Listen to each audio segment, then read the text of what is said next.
talking, start doing. Stop talking, start doing. You're looking to be more creative and innovative? Here on the beats. And one of the keys to unlocking your potential is an entrepreneurial mindset. I like to say permission granted.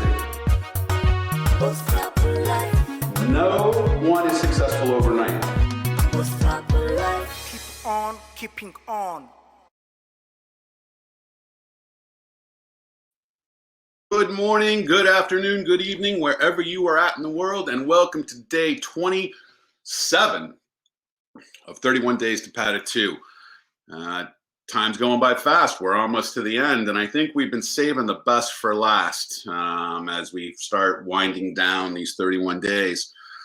I want to start today. Today is my second year wedding anniversary to the amazing and wonderful Seema Patel. Many of you have met on this show. She's been a guest and also someone who I coached on some of the transformation she wanted to make from a physical-based business to an online-based business.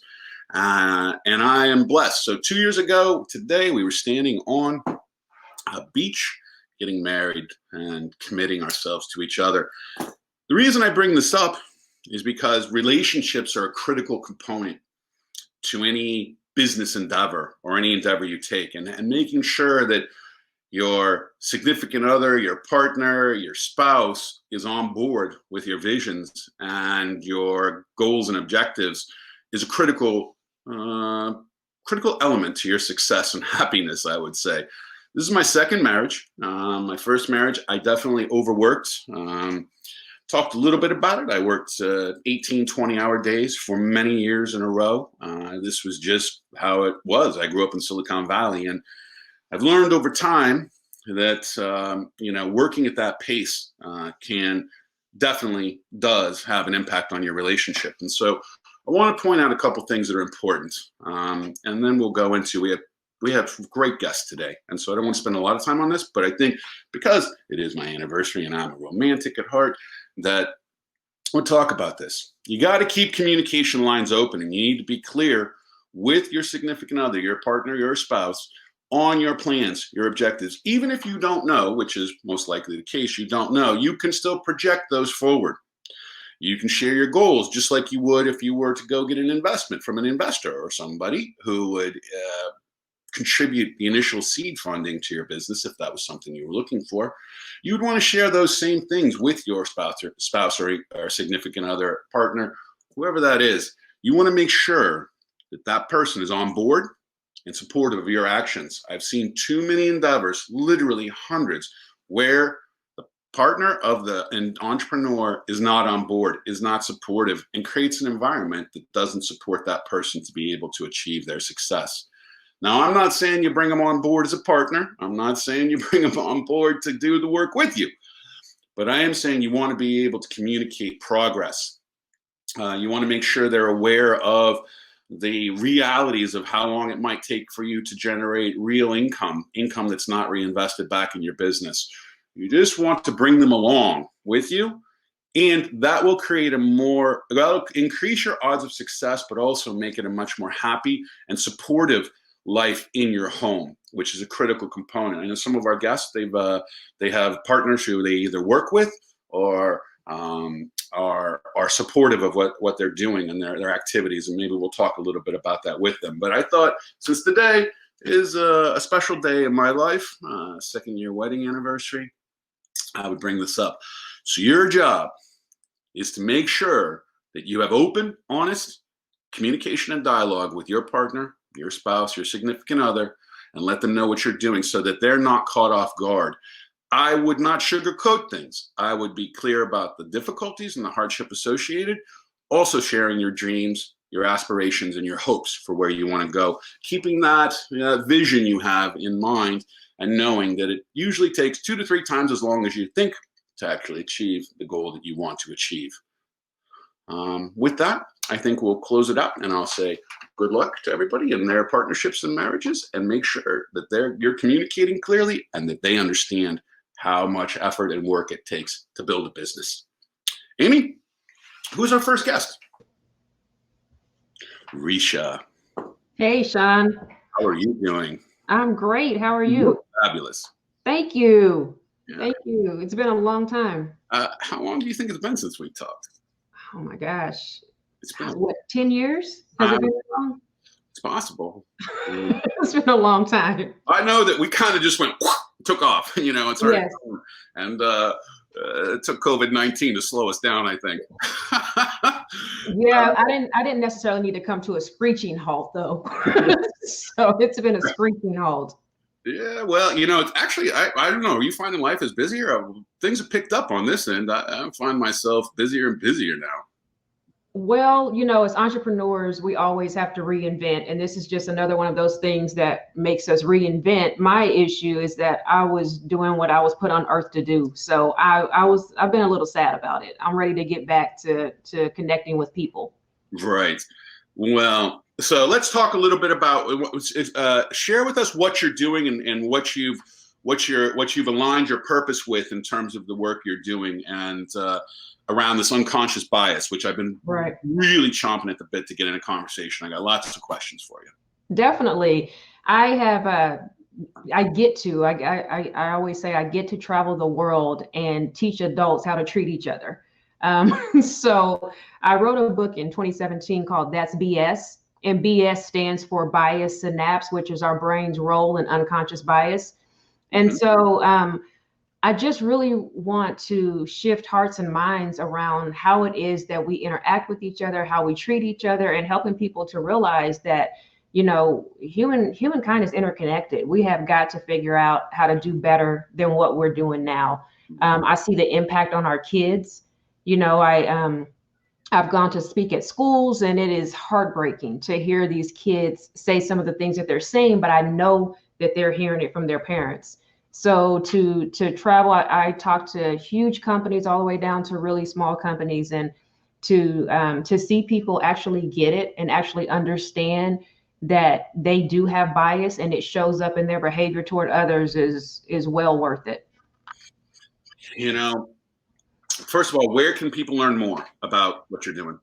Where can they go? Go to my website, which is rishagrant.com. Okay. And they can also, the book is on Amazon. It's called That's BS. So pretty easy to find. I mean, and the perfect. Yeah, it's a play on bullshit. So you said it. Yeah.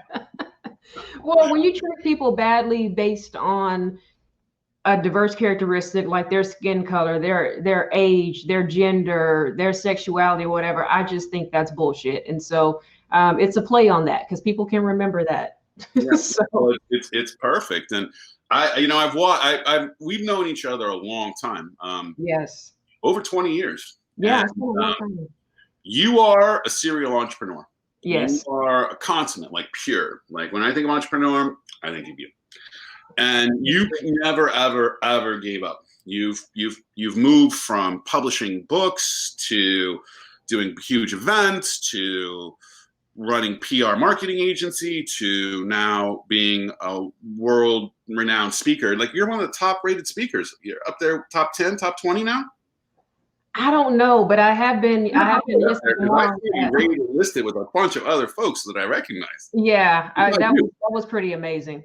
Yeah, you're killing it. And so what I want to know before we go into the unconscious bias, because my travels have really opened my eyes to this in a way that I've done experiments and tests. I do them constantly now.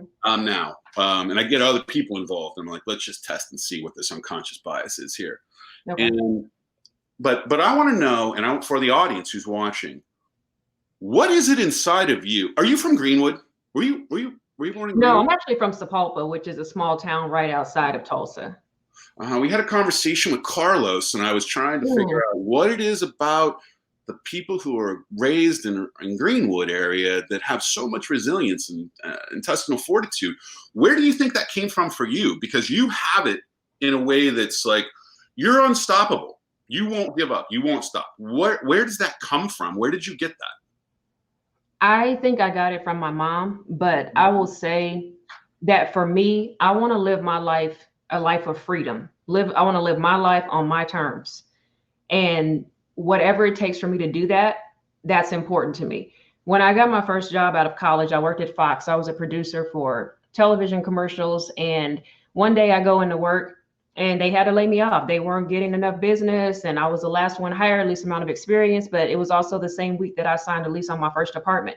Something about that changed everything. It was kind of, I don't know, as a kid, I was a little naive and thinking, hey, I do a good job, I keep my job. And there are so many factors around that where you don't get to keep your job. And I thought nobody will ever get to do this to me again, at least. And I've had, as you know, many, many challenges in business, but at least I know what's about to happen. Yeah.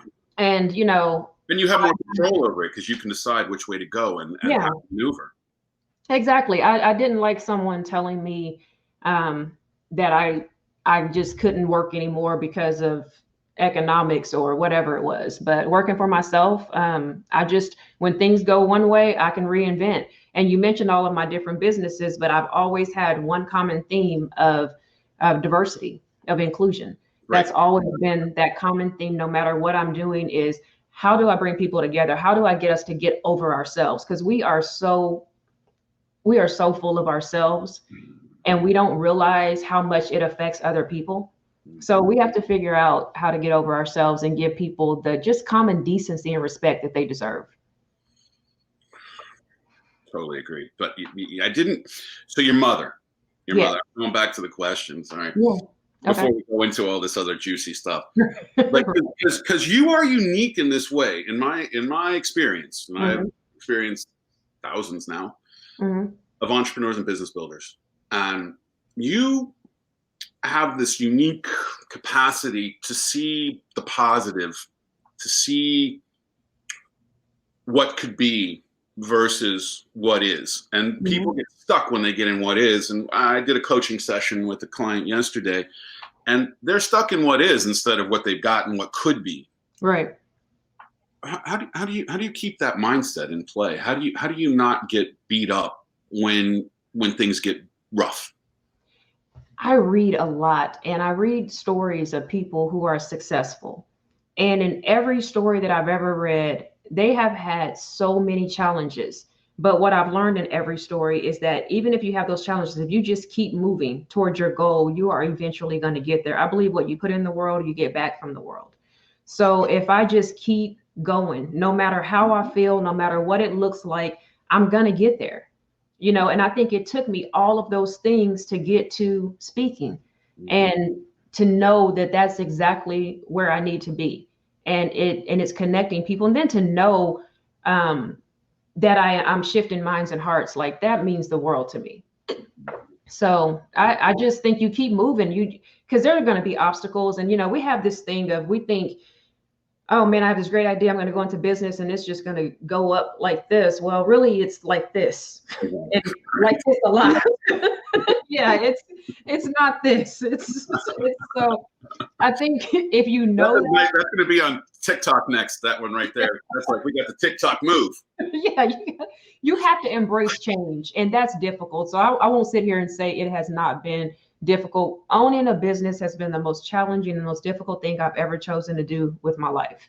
It's the kid I had. It's you know, let Carmela tell it, it's my spouse half the time. So it's right. It's one of those things that you know, you've got a great spouse, partner in Carmela, and yeah, and you, what you've done, I've noticed you've done a really good job bringing it together, and you share, and you're both supportive, and I think that, you know, I'm sure that behind the scenes it's not all perfect and beautiful, as most relationships aren't, and almost all of them, I would say. You gotta work at it. Yeah, you got to keep working at it. That's why I brought that up this morning, because particularly it comes up a lot on this show. I mean, you won't believe it. I think you're like the 75th guest.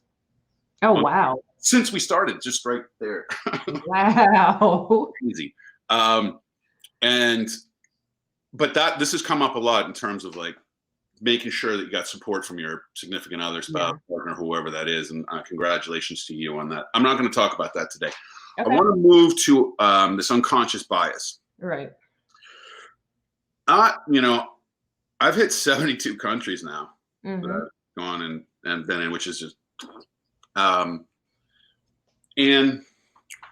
this whole thing of white privilege, this unconscious bias around white privilege, Right. is real and potent, man. It's Mhm. really kind of crazy. And done a lot of experimentation with people in Africa, Asia, and South America who are, I work with partners, and Mhm. hey, we're gonna do a little game. I want to see if this works, and if we can switch this around and like smack them upside the head and help them understand they got this unconscious bias. And I Right. don't have 50 extra IQ points because of my color. And Right. so within that, it's everywhere, right? This unconscious bias, Yeah. and maybe first because I've noticed it more and more over time in traveling. So traveling has given me that gift to Mhm. understand, and then I'm trying to improve and do what you do, change the world for the better, right? Mhm. Right. And but where does that unconscious bias come from? That that causes people where are the seeds of that unconscious bias? That would be helpful, I think, for people to understand first, and then I'll ask the next question. Okay. In its most simplistic form, unconscious bias is an unrecognizable part of our upbringing. Now, that's my definition for it because you go look it up. There's a lot of technical definitions, but if you really think about where it comes from the people that we love most in the world. We are living through their past hurts, pains, and experiences. For me, it started with my grandmother, the most loving woman in the world. But as a Black woman growing up in the 1920s in Oklahoma, you can imagine what her life may have been like. Her goal in life was that her kids and grandkids didn't experience those same things. So, as a way to protect us, she taught us, hey, you need to be careful about this and you need to watch, white folks are going to do this and they're going to do that. And what it does is it causes you to have a dislike or or just a certain way in how you deal with people that you've never even had an issue with. Yeah, it's a trust. All of a sudden, there's a lack of trust right from the beginning because Yeah. the trust is eroded from the beginning. Exactly, exactly. And then by the time you actually have an issue with that person, everything comes crashing back. Instead of us making it about that individual that offended me, that hurt me, we make it about that individual and every person that looks like that individual. So now we've got a whole race of people that we don't like because one person offended us. Because of our environment, who we were raised by. Exactly, And exactly. But my it's difficult, Sean, because yeah. I'm sorry. Go ahead. No, keep going. No, you keep going. I was going to say it's difficult though, because when you look at the landscape of the world right now, I'm so, we are literally hashtagging Black people to death, pun intended. So at the same time that I'm trying to tell people that, listen, you deal with that individual, there's so much going on in the world that makes it so hard and so difficult to do the work that I do. I mean, just what was that yesterday, the day before yesterday, we had another killing of a Black man by a cop in Minnesota. Yeah. I mean, Well, it's, the riots they've had there are just pretty, impressive. yeah, Not for the right reasons. no. And it makes it hard to do the work because these things are happening and that's not bias to me. That's straight up, racism or, you can Murder call to it. me. It looks like murder to me, Yeah. Risha. Yeah. Let, Thank you. Thank you. Yeah. I mean, I'm sorry. Thank you. Straight I'm up sorry. murder. Let's just call it what it was. The guy got murdered. Yeah. And that's happening. It's becoming normal. So, we normalize that. And I just wrote an article about this because my 12-year-old nephew, who's learning how to ride his bike right now, my sister and her family moved into this really nice neighborhood. There's only two Black families in the neighborhood. And as this kid's riding, he's just looking at his feet and he's driving, riding through the neighbor's yard, and we're yelling at him to turn. And I started thinking, man, this kid, he's only 12, but he's almost as tall as I am. He's a big kid. He rides down through someone's yard past their bedroom window. What could happen to him? Yeah. That scares the hell out of me, because he's just a 12-year-old riding a bike, but he made to other people look like someone casing their house. Yeah, older. Yeah, so scary stuff. Yeah, I mean, how ironic you're on the show the day after this, or a couple days after this murder by this officer. Mm-hmm. Yeah. What do you think? I mean, so because you bring up this hashtagging Black people to death. I mean, I don't really get involved. I try not to a lot of times because I'm like, I can't tell what way to go within the posting and people online related. I've more absorbed it and processed it. There was also that video that was released of this lady going nuts with a dog walking in Central Park. Did you see that? Yes, I saw that. Ridiculous.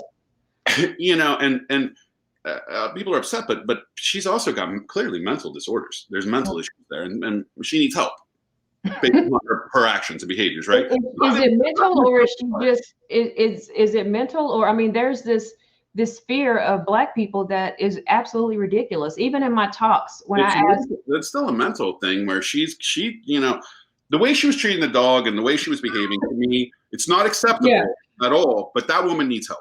She almost hung her own dog. I mean, I'm like, this lady is not of right mind at all. And but she was brought up in her unconscious biases to be afraid, and she's alone in this portion of the park. And all of a sudden, there's a Black man there, and he now. By the way, did you know he wrote the first gay comic book character from Marvel Comics? It ends up that this gentleman who was filming that ends up being like a really well-known comic. I didn't know that. Yeah, so it's interesting. So I hope his career goes up. Now, but how can we as humans overcome our unconscious biases? What kind of exercises or what kind of methods are you sharing with people to start unraveling that and being more conscious of their thinking and biases? First of all, it's not a easy process, because you literally are, for most cases, you're born into this. So it's important to become cognizant of it. I take people down a three-step process. Okay. Number one, you got to identify the BS. Identify your bias. Spend some time getting to know you. And I always tell people a great way to do this is to think about sitting on an airplane and they've announced that the flight is completely full, but that middle seat next to you is open. And you're sitting there, not wanting certain people to, as you're looking down the aisle, here comes a Black guy. Are you feeling uncomfortable about that? And really think about who makes you uncomfortable and why. That's the simplest way to think about it. Is it the person wearing a turban or a hijab? Most people say, well, I don't want to sit next to that person because I think about terrorism. Well, what has terrorism looked like in the last year? These people have not been wearing turbans. What about the person that has a lot of tattoos and piercings all over their face? There are people that you don't want to sit next to. The overweight person, people will tell me, well, it's about space. They're going to take up my space. But then I say, well, do you also think about odor? 95% of the audience raises their hand. Right. I said, yeah, but people from different countries cook differently, so they may smell differently as well. We have these stereotypes that we attach to the bias that then makes it okay for us to feel the way that we feel. But if you'll think about that, you will realize that there are certain people that you just are really uncomfortable around. Yeah. So then you can kind of say, okay, well, is this a bias? Why am I uncomfortable around this person? Yeah. And so we walk through that. And the second step is to own it. So once you realize, hey, I've got a fear, or I've got this level of discomfort that is crazy, it's unfair. I realize that it came from something my parents said a long time ago, and you have that bias, you need to own it, because once you own it, it really sounds like the BS that it is. I grew up with a mistrust of white people, but when I say out loud, I don't trust any white people in the world, it sounds like the BS that it is, because there are many white people that I trust. But then when I own it, I become cognizant of it. I can hear myself, as I'm thinking certain things about certain situations that are there. It's my bias showing up in my behavior, but I know how to, I recognize it immediately because I've been doing this for so long, and I'm able to say, okay, no, that's, that's bias. You need to deal with this for what it is. And we all, as open as I am, there's I met this guy who had 666 tatted across his forehead, and I was not as open as I thought I was. I did not I didn't want to talk to this guy. You wouldn't know until you see somebody with 666 across their Yeah, head. I was like, I've oh, had man. more across my head, but never 666. Exactly. So this guy is talking to me and he's like talking about the PTA, and I'm sitting there like parent teacher association, and he's talking about his kids and going to school. And I'm just thinking this dude is scaring the hell out of these kids, right? And long story short, 666 was a gang called the Rolling Sixes that he had been a part of. He said, I've hurt so many people. And I wear this because people in gangs know what it means. They see me living my life differently. And I've led hundreds of people out of gangs. Wow. I had to check myself. I had to say, okay, I judged that guy with all kind of bias and all kind of everything coming at him in 5 seconds. And I know better than this. And I was able to ask for his forgiveness and we were able to laugh about it. But I can only imagine what that guy experiences on a daily basis, Yeah. Without people giving him a chance. So you own it. And then the third step is to confront it. Confront the bias head on, and what does confronting bias look like? It looks like unconditional love, and I'm not talking about the touchy-feely kind. I'm talking about the total acceptance, the radical acceptance kind of love that allows people to be who they are. And that's really the next step in my journey, is getting people to radical acceptance, which is the willingness to lose yourself, willingness to lose everything to be yourself. Because once we can be ourselves, we give other people permission to be themselves as well. And I think that's extremely important. Yeah, this is beautiful. So that's the journey I'm on. I love it's a 3-step process instead of like 10 or something. Yeah, you simplified it beautifully. You have to keep it simple. People can't keep up. Yeah, well, and this is hard work, right? I'm gonna go back here to this, and I think that so it's 3 steps, right? Right. Know your BS, your unconscious bias. You call it bias synopsis. Bias synapse, yeah. But your brain. We've been working a lot on how do you reboot and reprogram your brain on this show, and so I'm processing. You got to own it. That means you got to own it. Yes. Accept it. And this is like a muscle. I put on here. It's like a muscle. So you got to exercise that muscle. And the more you exercise it, the better you're going to be. Which your muscle was in strong order because you were able to say, oh my gosh, I'm totally biased on this guy with 666 on his forehead. Yeah. And then you got to confront it, right? You got to acknowledge it, accept it. This is real. And then when you say lose everything, because we've had Slava from Russia come on and talk about how to get unstuck by going to zero. I like that. You get unstuck by going to his model. One of his models is go to zero. And so this is similar to me, lose everything. Explain that a little bit more, what you mean by lose everything to be able to become a new you.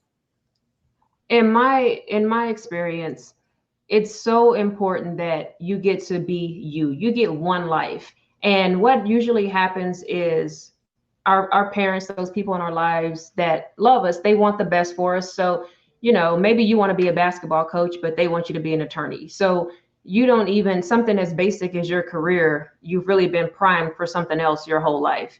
We walk around so uncomfortable, and that's a simple one, but there are people who walk around in so much discomfort and wearing these skins that people think that they need to wear. They never get to be who they are. So being willing to lose everything means that I may lose my job because I'm unhappy.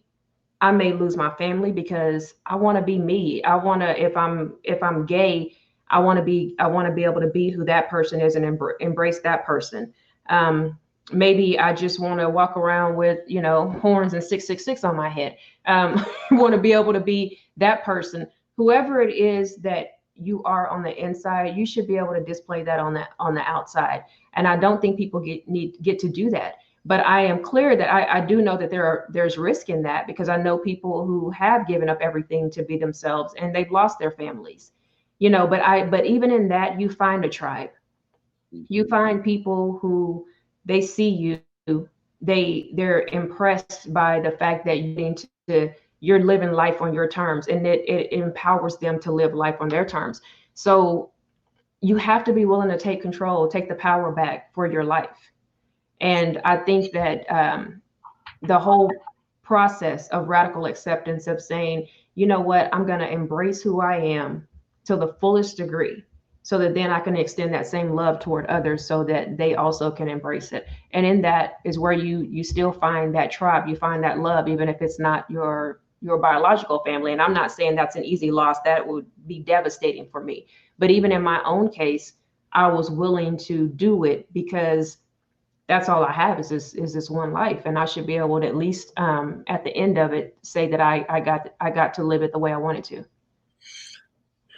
You know, this is hard work, as you said from at the very beginning, right? Mm-hmm. And it means that you have to be able to be honest with yourself and look at yourself and how you behave in environments, and Right. and it's a constant process. And so I think that what I'd want to make sure people know is that this is the time to start. This is now. It's never too late. Right. It's never too late to change your path and your way and to reinvent Mm-hmm. yourself, and do it now, and Right. take small steps, right? Small steps.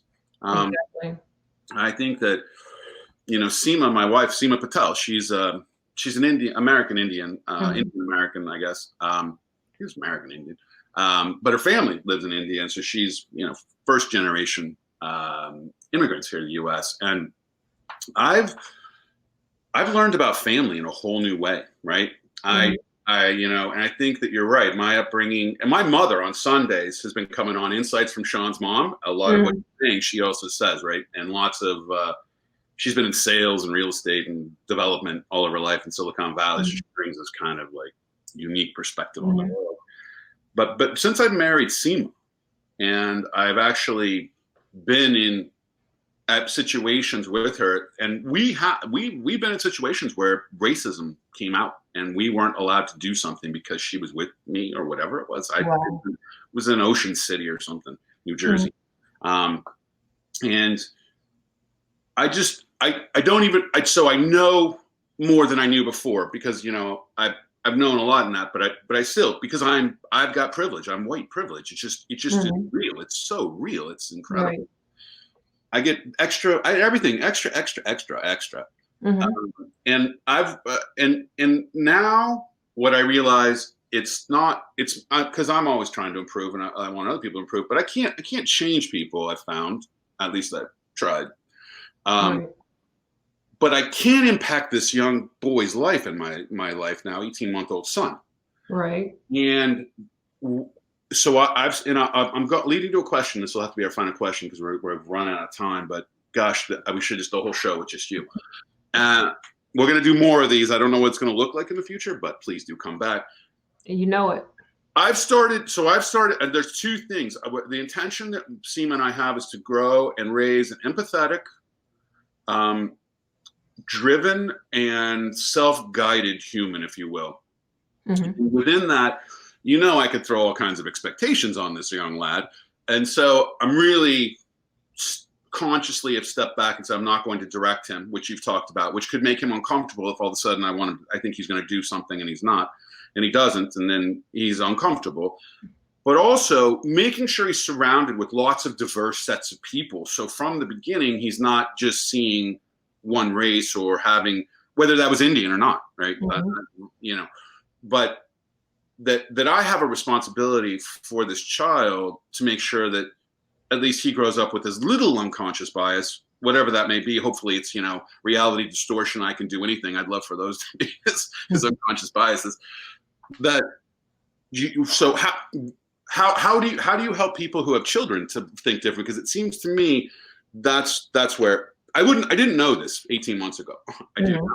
Right. It seems to me it's where the children are and how you raise them, where the larger shift could take place, while still trying, and then that the parents actually realize that they leveraging the children as the hook because Mm-hmm. they care about them, that the parents may start shifting their behavior because they already are changing their behavior because they have a child, right? So what are your thoughts around this? Like getting to the children first and leveraging children to get adults to change their behavior as well? Well, I think you have to approach it from a micro level. And that micro level is seeing ourselves, each of us individually, as centers of influence. And we influence the people in our lives, whether it's your kid, whether it's your wife, maybe it's somebody that you work with. We all have centers of influence, and we need to take that seriously. If you're making jokes that are horrible jokes, know that your son is going to probably pick that up. And that, as for kids, our parents are typically those role models, those people that they see as superheroes. And when that superhero is doing something, kids want to emulate that. So we have to be so cognizant, and it's hard. I'll tell you, I do this for a living, and a kid that I know, we were talking about one day when Terrence Crutcher was killed here in Tulsa, and we're watching television. This kid's playing a game. We're not thinking anything of it. A few weeks later, we're in the car driving down the street. There's a woman driving erratically. And I'm talking to myself, but I say out loud, man, I wonder, I need to call the police. I wonder if this woman is falling asleep. Well, I look over and there's a cop on the other side of her. So again, I say, I wonder why he didn't stop her. And this kid says so quickly, because she's white. And I said, whoa, why'd you say that? And he said, I don't want to get in trouble. And I said, no, why'd you say that? And he said, well, because cops like white people, and they don't like Black people. And I'm thinking, oh no, dude, this is what I do for a living. Epic fail, right? Yeah. So now it's like, how do we undo that, but then still teach him that he still does have to be cautious? And that's something that we deal with because of who he is. We do want to tell him that the way that he needs to be around police, because we see what's happening. We see what's happening on a daily basis. But at the same time, I don't want him to grow up with the thought that all cops are out to hurt him, because that's not true either. So it is being cognizant of what you're saying around kids, even when you don't think they're paying attention. They're always paying attention, especially to adults. So we have to be cognizant of it. Just like you were saying earlier, you've changed a lot of things because of this kid. Watching what you say and how you act around this kid makes the biggest difference as everything else that we were talking about before. We have to put ourselves. Look, I just had to stop it because he started saying it. Or I had this fun little thing I would do at a restaurant. I'd unscrew the sugar or the sugar or the salt cup, and I'd leave somebody else to throw over. It's just my dumb thing I would do, like my childish behavior. But it was right. Now I can't do that. Right. I'm like, right. I shouldn't have done that either, because I think my dad taught me how to do that as well. But it's that simple. All of a sudden, I'm like, whoa, man, this child literally is copying everything I'm doing. And look at me as that. And I even see my mannerisms. He starts behaving and acting and moving his hands in my way. I'm like, gosh, just paying attention to. And so I dove into it way too deep, so I don't recommend anybody else go to the level I'm going in with this and how many books I got to read. But this is the critical thing, I think, in this is that, and so we got to go. But Definitely. It seems to me that the leadership of our country right now is not representing the best behavior, and that somehow this is influencing a generation of kids to behave in a way that is less than productive or positive overall. I have so much to say about that, Sean. We definitely don't have time. Let's save that for another time. I think I'm going to go on to another guest. Risha, I appreciate your 3 steps for overcoming your unconscious bias. It's not easy. It's not going to happen overnight, because it's been a lifetime of programming to get you to where you're at. But you keep doing what you're doing. I'll help in any way I can, and I hope that you're moving to an online kind of platform, because I think that's going to be the place you need to play right now until things. I'm definitely there. Okay. Thanks, Sean. Thank you. Great work. You're just doing amazing work, and I'm so grateful. Thank you. Thank you so much. Bye, Risha. Bye-bye. Those unconscious biases. creeping into our lives and then messing us up. And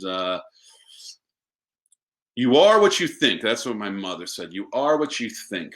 And so as a child, we wouldn't know and we wouldn't be able to get ourselves out of an environment. But I think as adults, we have that opportunity. And if any of you have children out there, please do pay attention to how you're communicating and what you're saying and what you're doing, because they are sponges and they're picking it up, and they're gonna grow up to be exactly like how you behave around them. And so put your best behavior out there. Amy, who's our next guest? Dahlia. Oh my God. Surprise! Hey, Sean. I love. Yes, it is.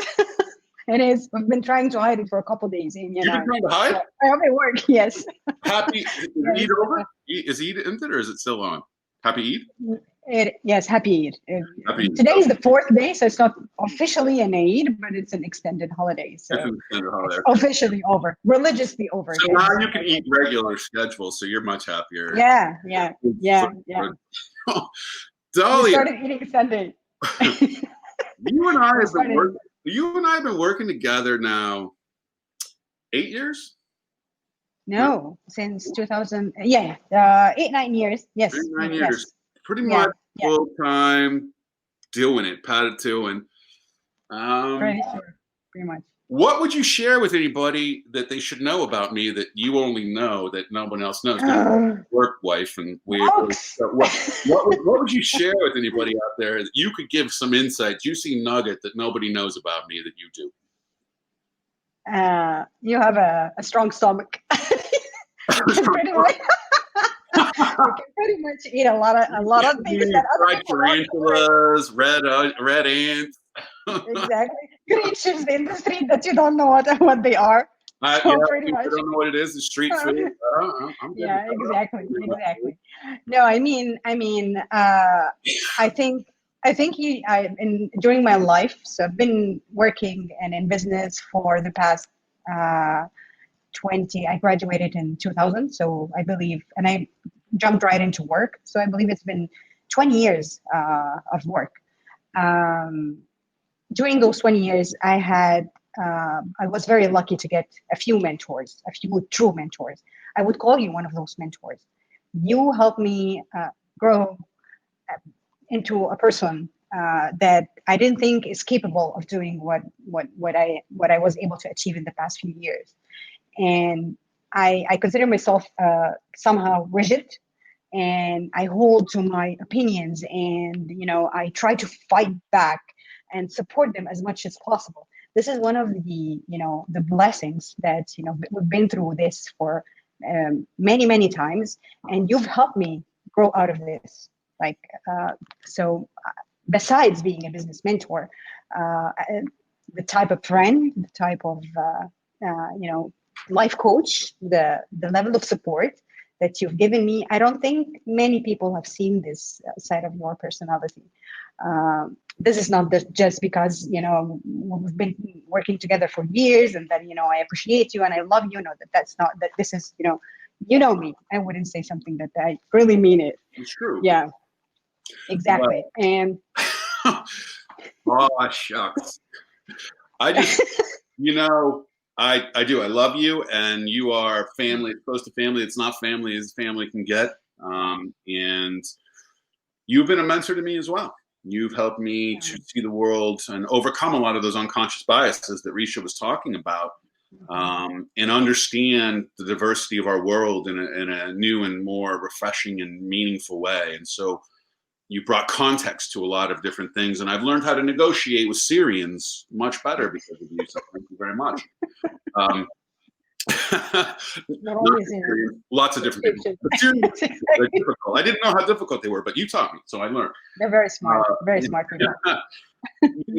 I think that what I'm trying to think about. Do you have a question for me? I don't have a question for you right now. I asked you my first question. I'll think of another one. Do you have a question for me? Yeah, I think I was thinking the past couple of days. I was thinking about discussing the unstuck,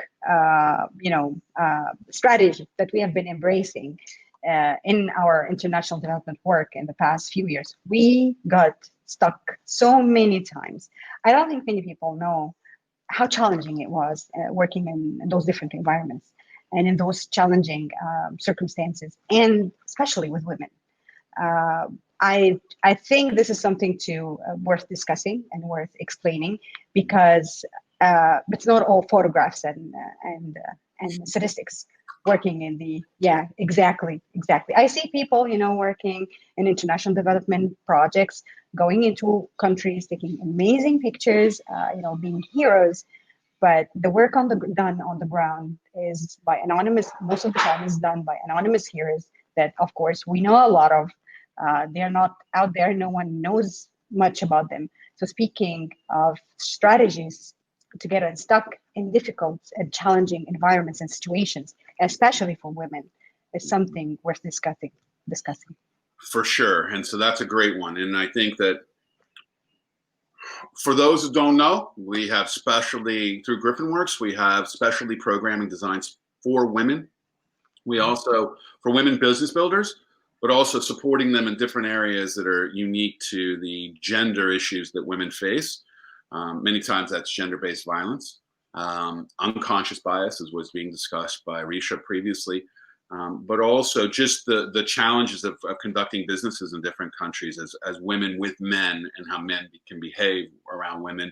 We heard a little bit about that with my mother, 1978 Silicon Valley, and there's no difference right now in different parts of the world. And so, and then we do train mentors so that mentors understand the difference between coaching and mentoring women from men. So women definitely have unique challenges, and I think that the way that what we've experienced at overcoming, the first thing they want to do is create a network of like-minded peer group of women business builders to be able to support them, and that they can then meet regularly and talk about amongst themselves. Women only, no men, unless invited special guest or something. But women supporting peer groups would be one of the first things, and then I think women in particular have a challenge sometimes with their significant others. So even how I opened this episode, it kind of comes full circle with this. And in some countries, right, men are not open to the woman that they're with doing anything but the traditional stereotypical things that they do. And so finding support groups or finding ways to communicate and taking small steps to be able to move forward. And for what I've found to change a man's tune, and what we've found is to change a man's tune, is to focus on the budget and show them how the more money can be made and where that money can go into the household and how that can change things. Hopefully not for beer. Those are two ideas. What's one you've got? Well, I would give an example of a situation that I've personally faced. So just to give some context to how unstuck it can be. One time we were working in a country, let's not say which country, that is has high rape rates, and one of our key members in the project was actually a victim of rape during the project. That was one of the worst experiences I think us as a team ever had. I don't think anything else can beat that ever.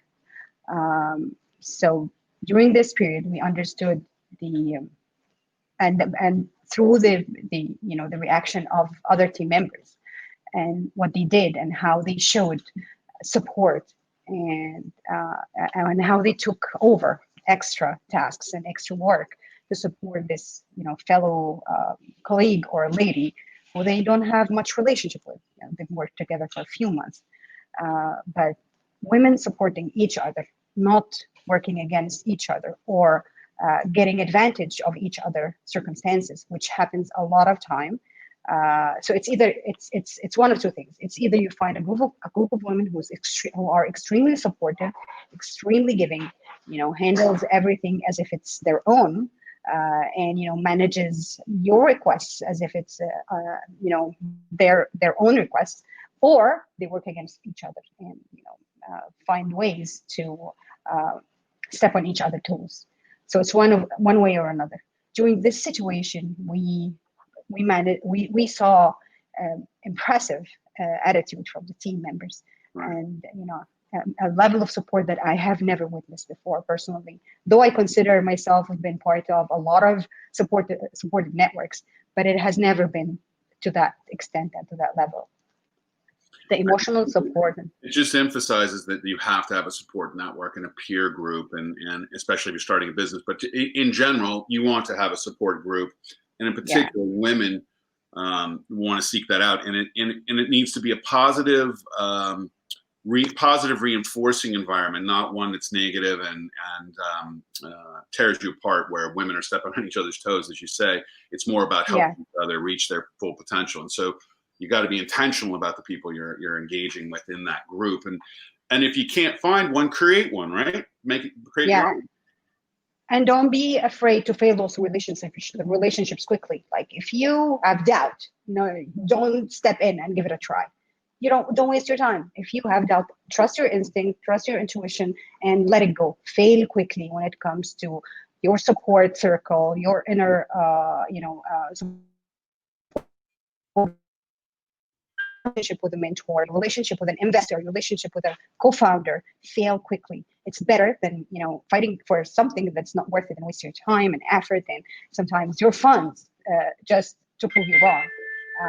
So failing quickly is something that I would really emphasize on for all business builders that we've worked with, and the successful one, we've seen them failing quickly. I personally think that I'd learned this the hard way, but failing quickly has been a blessing when I went through it. Move on and then move on. Yeah, exactly. Traction, you're not getting anywhere, then you gotta reevaluate. You brought up one thing that I think is and from my perspective,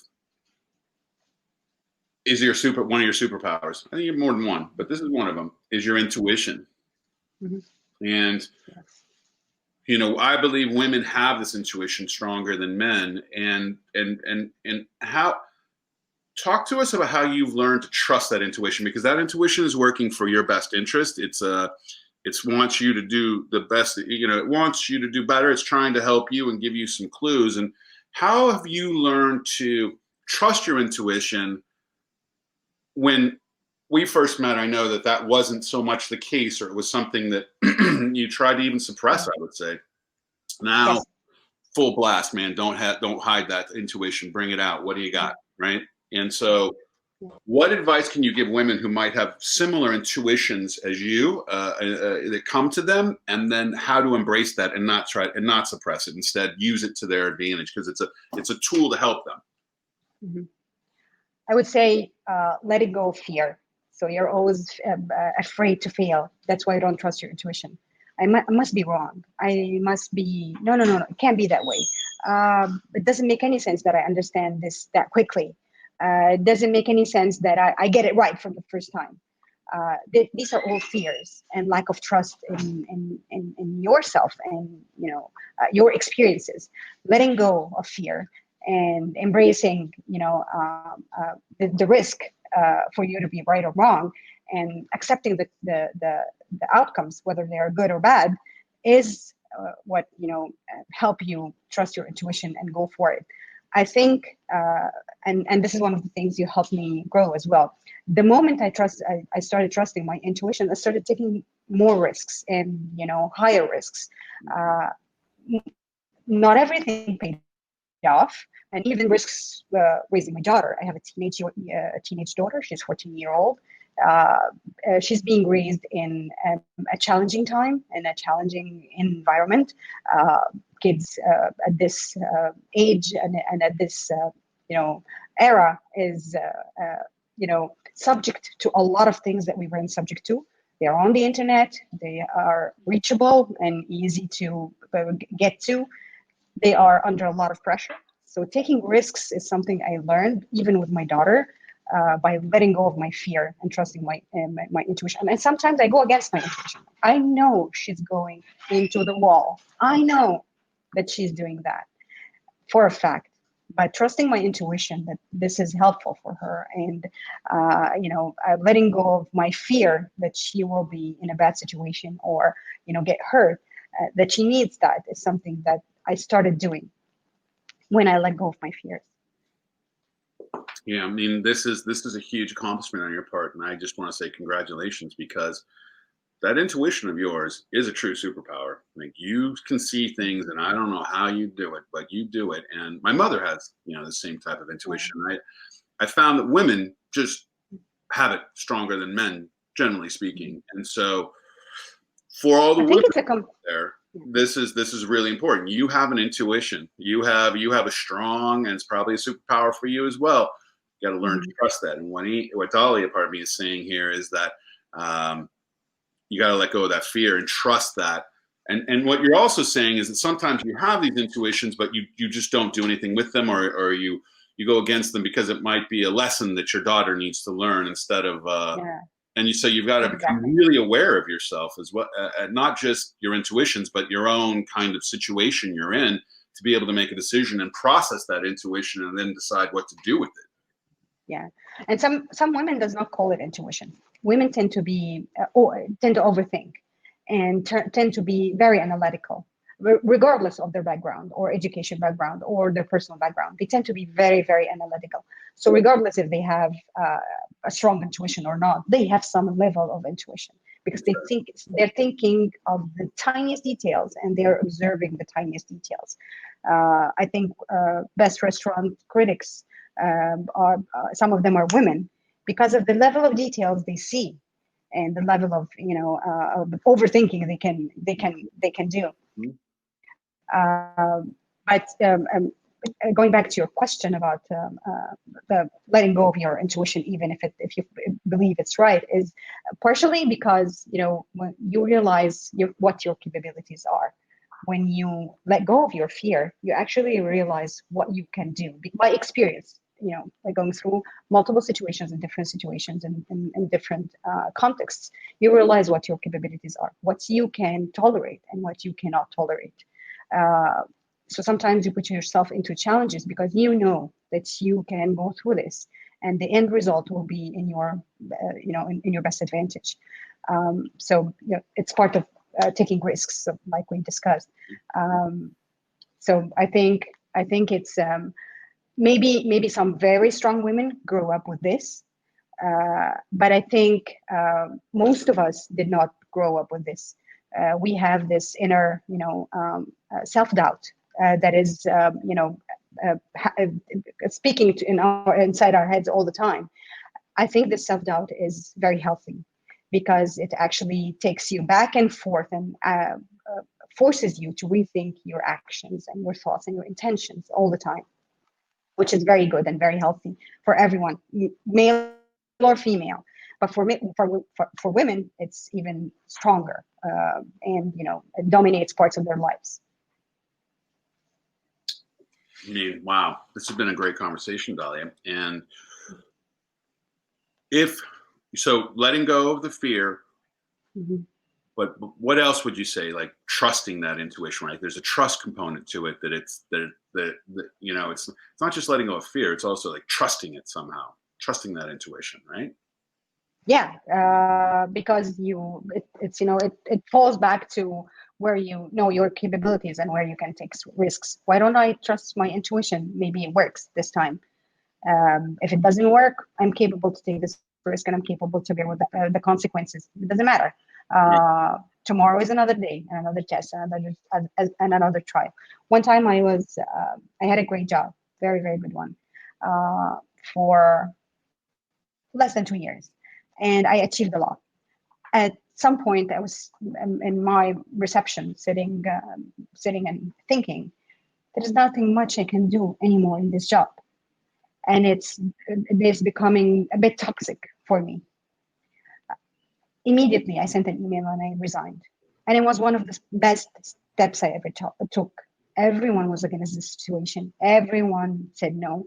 My husband, my family, my friends, everyone thought that I was, irresponsible to leave a great job, a very good one, a very reputable one, just because I don't think I can do much more now, or I'm a bit, not satisfied with the environment I'm in. I was being pulled down against my plans and everything you wanted to do. I was being pulled down, and I was being put down.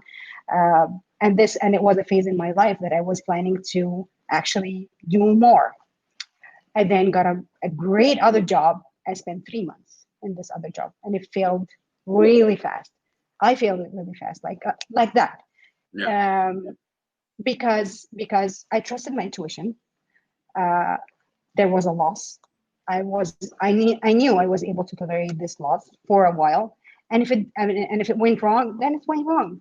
What the worst thing can happen? I have food on my table, and I have a roof above my head, and I have my own personal and religious beliefs that puts me in a situation where that if you're not doing anything wrong, and if you did something right at some stage of your life, God will pay you back. You will be paid back. You will get support somehow. And I ended up with the best job I ever had in my life. And the experiences I got, I would have never got these experiences working for any of those institutions ever. Right. And I went through multiple life-altering experiences. So the best came at some point. Maybe not directly, maybe not the next year, but it took some time. That all because I learned that I am capable of taking this risk, and I let go of my fear, and I let go, and I trusted my intuition that this is not what I want to do. Not just because I think I'm better than what they're doing. These are all great people doing great things, of course, and I have the full respect for all of them. But it's not just for me. I know that I can do better, and I know that I have a lot of things that that I can grow into other other roles. And me, I'm not a front stage person. So my objectives have always been being on this call is challenging for me. My objectives have always been great. Yeah, thank you. With the painting. So my objective have always been, enjoying what I'm doing, the first thing. And the second thing is, actually doing something for the best of other people. And along the way, I got huge returns that if I planned it, if I thought about it, I would have never planned it the way it had. Just because of trusting my intuition and letting go of my fears and taking risks that I normally would not do. Things that you learn that they are in you, but you just don't put a title to them. You just it's your life. This is what you're doing. This is the normal reaction when you. When I graduated from college, I found out that I'm not an architect. I enjoy studying architecture, but I'm not an architect. I pivoted immediately. I shifted my career into a software engineer. And then a few years later, another shift to a product manager. A few years later, another shift to international development. I didn't plan those. They were planned on the spot.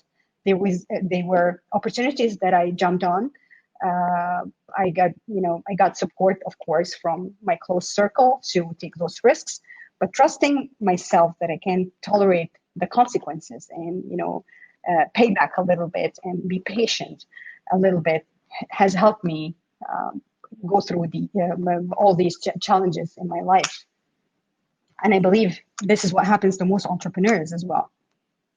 Yeah, well, it's a keep on going thing, right? Keep moving. It's one of the things I'm hearing as well. And we would not, and the success of Griffin Works would not be what it is if it wasn't for you, your efforts and your dedication and all the hard work you do to make a difference in the world, Dalia. And we've learned so much, and we've traveled so much. And I think we've just started in a new direction, in a new way. And so I look forward to seeing where we take things going forward in our new reality and new world.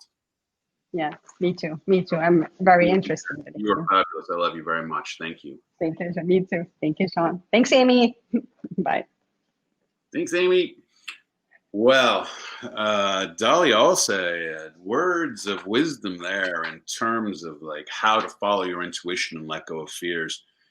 Men, you have this intuition as well. You want to work to allow that to flow through you and come out so that you're able to pay attention as well, because your intuition is working for your best interest and is trying to help you navigate and get some kind of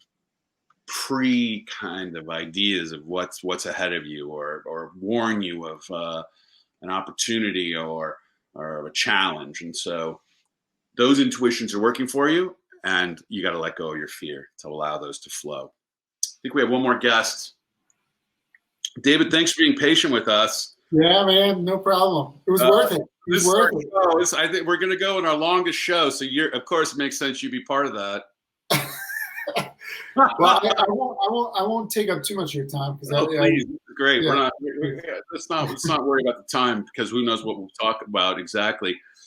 Now, David, you and I know each other through Armenia, Yerevan, Armenia, and you were running a green cafe at the time, and really involved in entrepreneurship, and became a mentor for Armenian Startup Cup, and that's how we got connected. And then you moved back to the States recently, and you ran for a political office.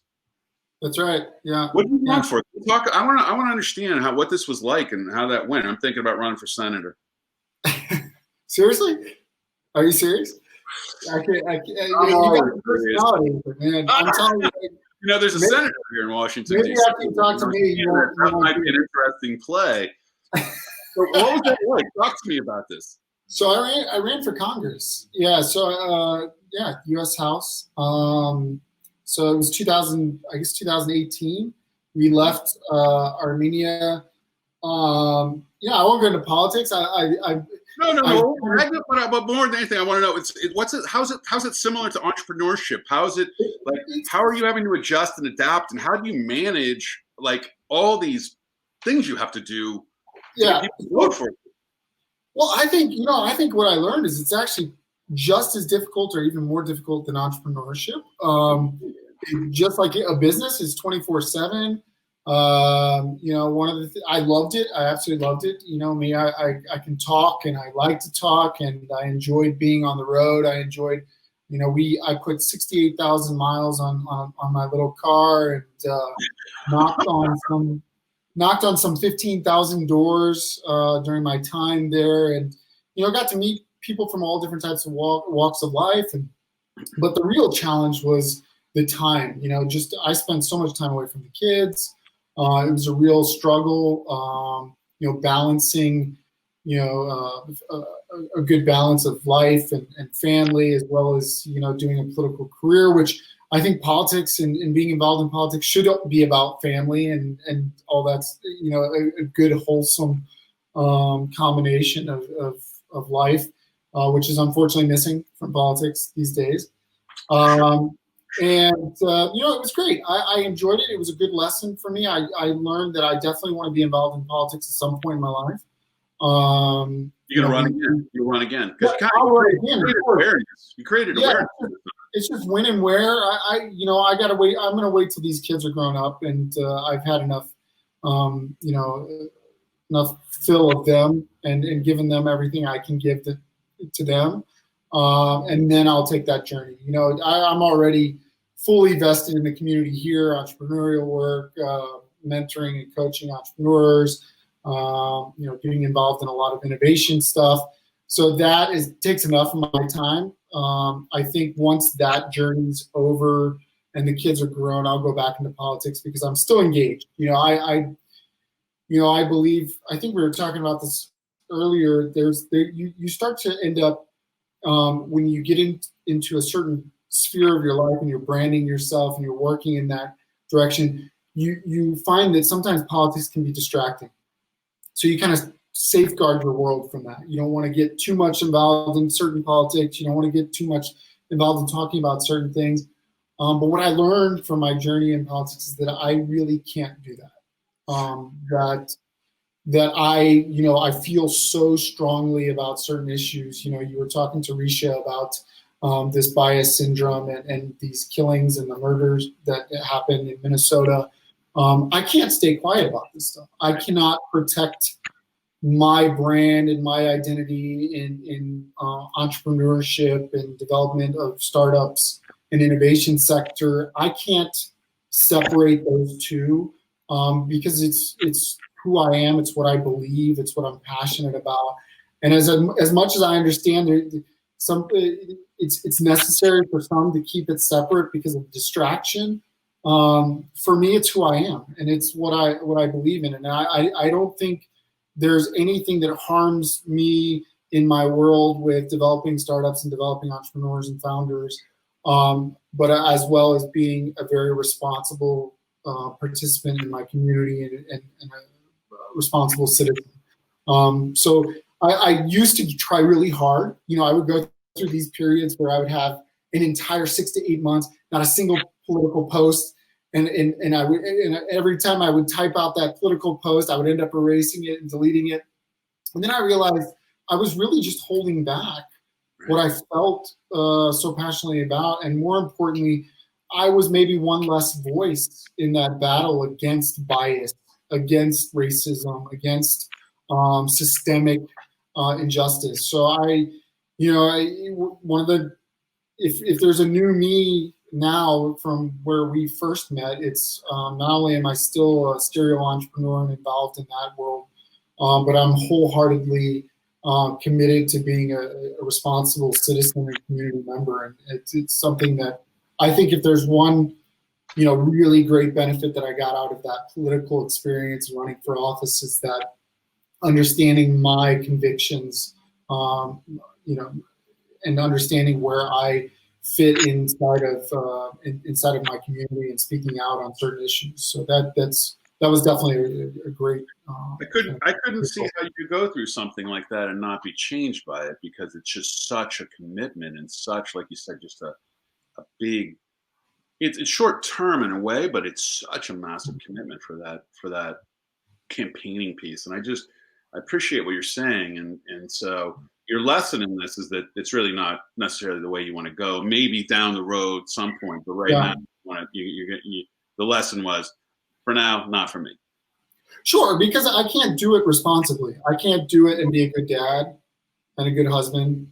And if I were to spend more time with my kids and my wife, then I may sacrifice the community perspective of actually representing the entire community properly and giving the amount of time that's necessary. Because the number of events you have to go to, I work closely with Mayor Kathy Taylor in Tulsa for a number of years. I ended up, when she didn't run for the second term, like 60% more time, which is crazy. And well, all I know is that I didn't have kids at that time, and that the mission was to see Tulsa reach its full potential, and literally multiple events. You're going nuts, flying here, flying there, back, you got another event. And it's a total different kind of level of commitment. It's far more demanding than entrepreneurship even is, because you have a little more control of when you can manage your time. For sure, and you can't just test it. It's not something you go in and test out, especially once you start taking donations. I mean, that's a whole different ballgame. You're in. Once you start taking donations and you have that vested commitment, you can't turn back. There were moments, obviously, just like entrepreneurship or anything else. What was I thinking? That probably crossed my mind. I wouldn't say I broke down into tears, but there was definitely nights where Irina and I were sitting on the couch going, what is a good way to end this? How can we save face? Let's get out. Is there a responsible way we could end this? And then you just ditch that and you jump into another, and there's something else to jump into. Whether, I was at the time being in St. Louis area and stuff like that. There's a lot of Black Lives Matters things going on. So I was always able to re-engage myself if I felt like, wow, I want to get out of this, or maybe this is overwhelming. But there was always a way to jump in and get re-engaged, which is just like entrepreneurship, right? Every entrepreneur goes through this point where they think, wow, this is just way too tough, let's give up. And then you figure out another way to re-engage yourself and get yourself back into it. Where, when I first met you, I was like, oh, there's a pure entrepreneur right there. Where did you get this entrepreneurial spirit? Where did you get this drive and determination you have, and also flexibility to be able to not be devastated when you don't win for running for Congress, or a business doesn't work, or you have to shift and move to another location? another country. What is it? Where did you get this kind of like capacity to do things the way you do them? Dude, I really wish I had an answer for that, because if I put together my entire life story, it's always been about jumping to a new adventure and what were your parents doing? How did your parents influence you? Yeah, so my parents were typical Midwest middle class family, lower middle class family. Dad is in the truck bodybuilding field. My mom was always in and out of waitressing jobs and part-time jobs. So for me, I think it was more or less, a couple things. I just, when I left high school, I really thought that, college was the way to go. Found out I hated school, ended up going into the military because I just wanted something challenging and fun. Really loved my experience in the military, the 5 years I spent in the military. And then I got out and I got a job right out of college, out of the military. And I was good at it, but I found out it was super boring. And I was always hungry for more and something new. And it's travel. And I think I was always meant to be an entrepreneur, never knew it. And then realized once I started going towards entrepreneurship, and then I started putting my passions in that, I realized, wow, it's not just that I wanted new adventures. I also wanted to do things I was passionate about and do it on my own terms.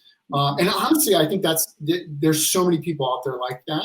They just don't realize it. They don't think of, they say, okay, that entrepreneurial thing, that must be a trained thing. But honestly, the best entrepreneurs end up being those ones that are constantly searching for adventure, constantly searching for their passion, constantly getting involved in different things until they find what they want to find. And, the serial entrepreneurs, the best ones, they typically get so emotionally and so physically and so spiritually engaged in something that once it's created, they're really ready to go on and do something else, right? Because they've given every single piece of themselves to something, and then they say, okay, it's time for the next journey. And I think that's always just been in me. I know it's something you and I have worked with others, and we kind of teach people how to master that and bring that out a little bit, but and then how to control it if you're that type of personality.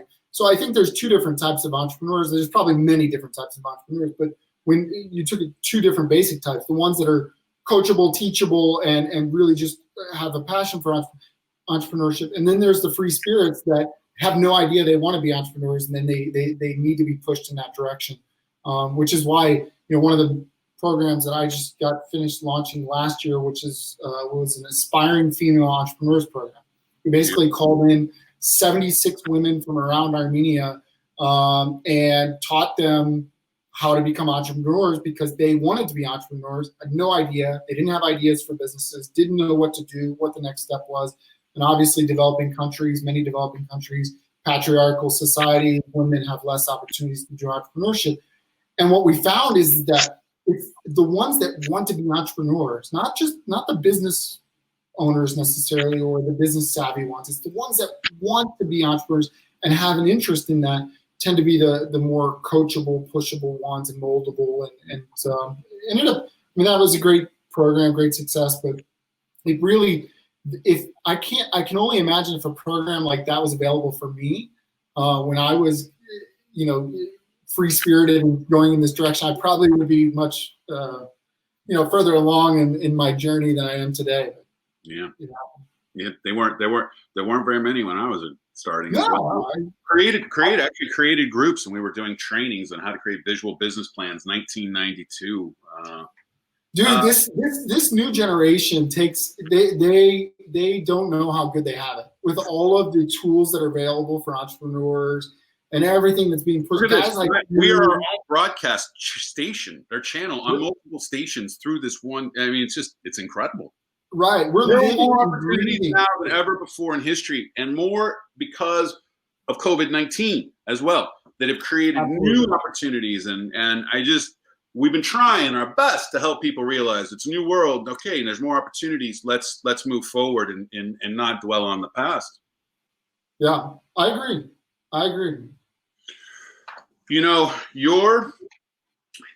So you're kind of self-taught because your parents don't have that No. entrepreneurial bend in them. Like my parents are both independent and, you know, the entrepreneurial Silicon Valley. I got that DNA coursing through my blood. And so there's some explanation, let's say, for it. But you're really self-taught in this way, and you're your own drive inside of you, and it's not just to make money; it's to make a difference and be positive influence wherever you go. I've noticed, and so it's great. When we've been getting a lot of people writing us, and anybody can text us, WhatsApp us 202-642-7089. We get a lot of questions.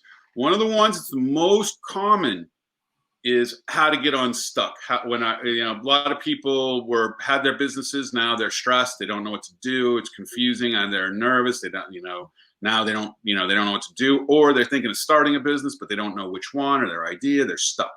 How do you get unstuck? Yeah, that's a great question. So I think there's many different approaches. I was listening to you talk to Risha about some of these approaches earlier, and for me, if you put into context where we're living right now, this moment we're living in, I think these are the moments where we can get unstuck the most. These are the most opportune moments to become unstuck. I'll give you an example. I was working with a venture. Great group of guys, super brilliant. They were developing an AI platform that would take cameras. The AI would take those images from the cameras, learn which tables were open, and it was a reservation platform. Really super nice reservation platform where you could instantly know which tables were open. You could book multiple tables. You could do all of these kinds of cool functions. And then COVID hit. And these guys were just completely stuck. They had no idea where they were going to go. They kept driving forward with this idea. And I sat down with the guys and I said, guys, you need to look at the world right now and imagine that the world is going to be exactly like it is for a long, long time. Right. That's real. Okay? That's real, right? That's real. Don't think this is like some temporary thing, switch, flip, back to where we were. It's gone. Imagine that industry that you're dealing with right now exploded. It's gone. Restaurants will never be the same. The tables will never be the same. How are you going to use what you've built today to continue to move forward? And then they just started churning. And the thoughts started. We did these brainstorming sessions. And I think outside brainstorming sessions are probably the most pivotal moments in a startup's career, when you get someone like yourself or myself in a room with you and start brainstorming and picking at an idea, because that's a good unstuck moment, right? Those are the moments where you start to, because I'm not as close to that. I'm not married to that startup, right? Mm-hmm. I don't care. I didn't live and breathe developing a reservation platform with AI technology. So it's easy for me to tell them, bad idea, guys, move on. Or have you thought of this? So I just start picking their idea apart, saying, what do you think about this? Where are you going with this? And next thing you know, they completely 180 their business model to use the same technology to now be a social distancing AI technology. And these guys are going to take off. It's a big idea. It's a big idea. Yeah. The things that they're going to be doing with this, it has multiple industries, and it became a platform technology versus a mobile app technology that could be used for just one industry. And it's really, when you talk about unstuck, I think the best way to get unstuck is to put your idea out there to other people who aren't married to it, aren't close to that idea, and let them kill it a little bit. Idea killers are your best ways to get unstuck. And even if you don't have an idea, or you're just throwing ideas, or you're brainstorming, get other people in a room that you trust and that can give you valuable information, and give them those ideas. Let them be the ones that kill your ideas, or take your ideas to the next level, or ask you the right questions to get the right information out of you. I think too much as entrepreneurs, we stick to ourselves. We think about our little circle. The only time we get outside of that circle is we need funding, or we need a boot camp, or we need something to get that idea out. Yeah. What we should be doing is taking those ideas and giving it to other people and letting them kill it, letting them destroy it, letting them pick at it, letting them open it up a little bit bigger and really challenging it. And I think that's probably, if I look at how my businesses have worked, how others have been, I'm getting knocked on the door. So Sean, I'm gonna have to jump off in a couple minutes. But Well, we're still over time now. Yeah. Let me time out you Oh, for a second okay, here. go ahead. Yeah, because I mean, what you're saying is you to destroy with trusted people. I'm going to say, Right. not anybody. With trusted people, destroy the idea and then rebuild it like the phoenix rising again into something new and improved. And that's a powerful way to get unstuck. I think it's brilliant. Absolutely. And you know, I use this word destroy lightly. That's it's hypothetical, metaphorical. Yeah, the intention is not to kill your confidence. The idea is that you're building in trusted people that are going to do the best for you and give you the best advice and really pick apart your idea, because they're not, you know, they have that saying, we can only see as far past our nose, or you can only see as far as your nose. That's what happens with entrepreneurs. And we get in this bubble too. They get in this bubble and they can't. Yeah, we fall in love with our ideas. Like nothing is better than Kool-Aid. Yeah, it happens all the time. And if you don't have trusted people that can jump in and you are willing to take their advice and willing to hear their criticism, you're probably going to end up spending a whole lot of time and energy on something that doesn't deserve it. This is great. This is fantastic. Let's close it here, David. I know that you got somebody knocking on your door right now. Yeah, it's babies, man, 3 or 4 year olds. I got one downstairs. Nanny is waiting.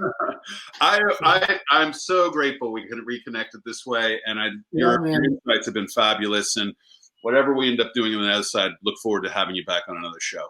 Let's do it, man. Good luck. Have a great day for everybody. We'll see you soon. Love you, man. Bye. Bye. Well, we've gone over today. Thank you very much and for staying and sticking with us. We've had really some phenomenal guests today giving such powerful insights. And that last one around not destroying your will for the idea, but basically breaking down an idea, destroying it, and then rebuilding it into something new is such a great concept in terms of how to reinvent where you are, particularly if you're stuck right now. Get some of your closest friends, advisors together, brainstorm what you got, focus on how do we reinvent this, tear it down, and then rebuild it new. What a great advice we got from David Bequette. Okay, everybody, that's it. Day 27 is down. 4 more days to go. And Amy, we have a winner. A 4-hour of one-on-one coaching with me. That I need to announce. Lisa T, congratulations on winning 1 hour of visual coaching with me, one-on-one.